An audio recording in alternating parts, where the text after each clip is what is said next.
Welcome back.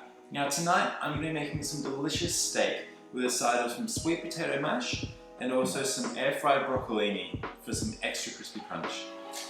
I'm also going to be doing a lovely red wine jus, just like a sticky red wine sauce to go over the steak and flavour that mash. Alright, so there's a few steps going on here. We've basically got over here some eye fillet. Now this steak, as we call it in Australia eye fillet, is a really nice cut of steak, and as you can see it has some nice little bits of marbling and it is nice and lean. So we want to cook this with a quick sear on each side, and I like to finish it off in the oven for a few minutes. We'll get to that a bit later. Apart from the steak, we have the sweet potato mash. So I just have one gold sweet potato in front of me.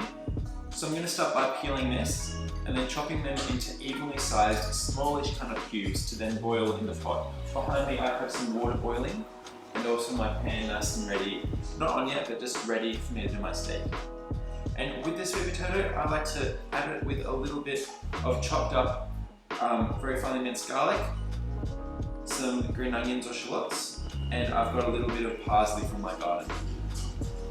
Moving on as well to the broccolini. This can be very simple, some pepper and salt, some olive oil spray and straight into the air fryer. And then also I've got some herbs, garlic, and a little echalot for my red wine jus, and of course my red wine. So let's dive straight into it with the sweet potato.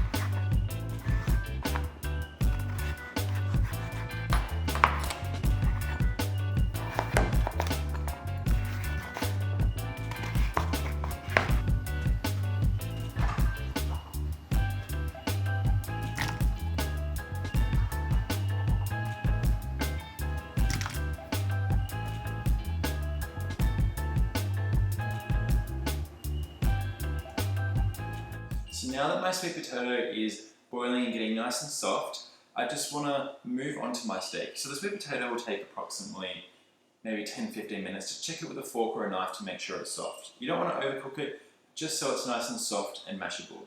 And I started with the sweet potato first because that will take generally the longest. And once it's starting to boil, I can move on to my steak. So I've got my steak here, and I would like to just add a little bit of salt and pepper on each side, just to start to season it and bring out that nice flavour. And while I'm seasoning this, I'm going to put a pan onto medium-high heat because I want a nice quick sear on each side. Now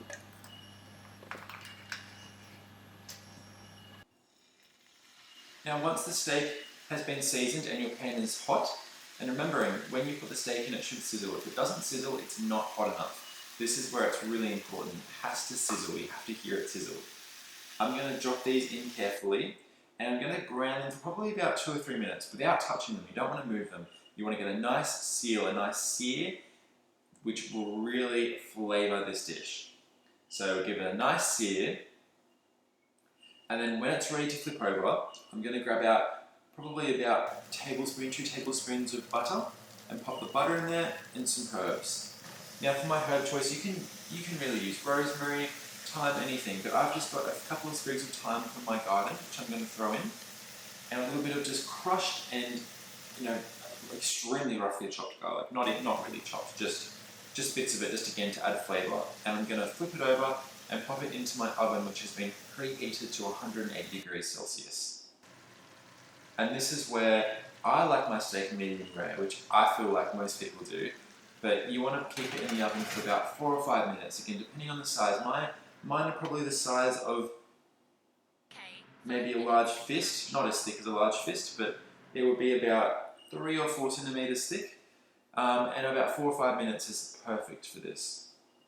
So keep it on that other side, the nice sear side on the top, and just baste it a little bit with the excess butter and garlic mixture that's been melting and cooking away, and just chuck that in the oven. Now while that's going in the oven, I like to move on to my broccolini. So as you can see, I've got some broccolini here, about 5 different stalks-ish. I'm going to chop these into a few smaller pieces, and then I'm just going to chuck these straight into the air fryer. chuck them in, and I'll just spray a little bit of olive oil on there, a little bit of pepper and salt, and they're good to go. These will take about 10-ish minutes. Again, they'll go really crispy and nice and brown. So it's maybe a bit of a, if you like chips with this steak, I mean, it's nothing like a chip, but it really makes it nice and like little crispy bites, and trust me, it is actually quite nice.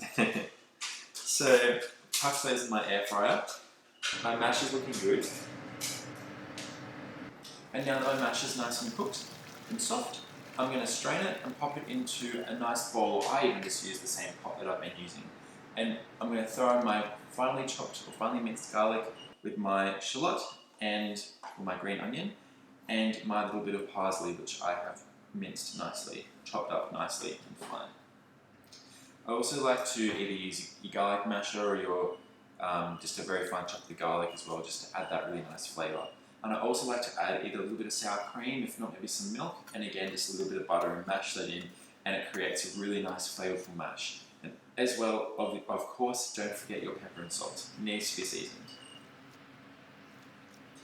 Now that most of the elements of the dish are cooked, it is time, once your timer goes off, to take your steak out of the oven, and you want to pop this just onto a plate or whatever chopping board, and it needs to rest. And while it rests, it's the perfect time to pop that same pan, don't get rid of any of the juices or anything that's in it, pop it onto the cooktop, and you want to deglaze the pan once it's hot with it should still be hot because it's from the oven, but you want to pop some red wine, and a red wine that you like. You probably want to put in about half a cup-ish, just I pour by looks. Just pop it in and it'll bubble up, and once that starts to reduce down a little bit, you want to pop in a little bit of finely chopped garlic, which there's already garlic in there. Add more if you want, keep the garlic that was in there, up to you. But you want to add in either a really small brown or red onion, but I like to use these echallots, and they pack a lot of flavour, but they don't have that really strong oniony flavour. So you just want to chop these nice and one of these nice and finely, cook it down a little bit with that red wine, and then from there pop in any extra herbs, anything else you want, and pop in as well. I just have here about 1 cup of beef stock. I probably don't need to use it all, just a little bit. And I'm going to keep this on until it reduces down into a nice syrupy and thick sauce. And this as well will be delicious. But once it gets to the end, you want to make sure that you taste it, because of heavily salting the steak, the pan can retain quite a bit of salt and pepper, so you probably don't need to add any extra, but just taste it to be sure. By the time this is ready, your steak should be nicely rested, the broccolini nice and crispy and ready to go, and your sweet potato mash delicious. So I'm just going to pop this all onto a plate, whatever plate you like. I'm just going to put a bit of that sweet potato mash down. It's absolutely delicious. And then I'm going to put a little bit of these, I'm going to pop a few bits of broccolini on the side, and a nice piece of this fillet steak.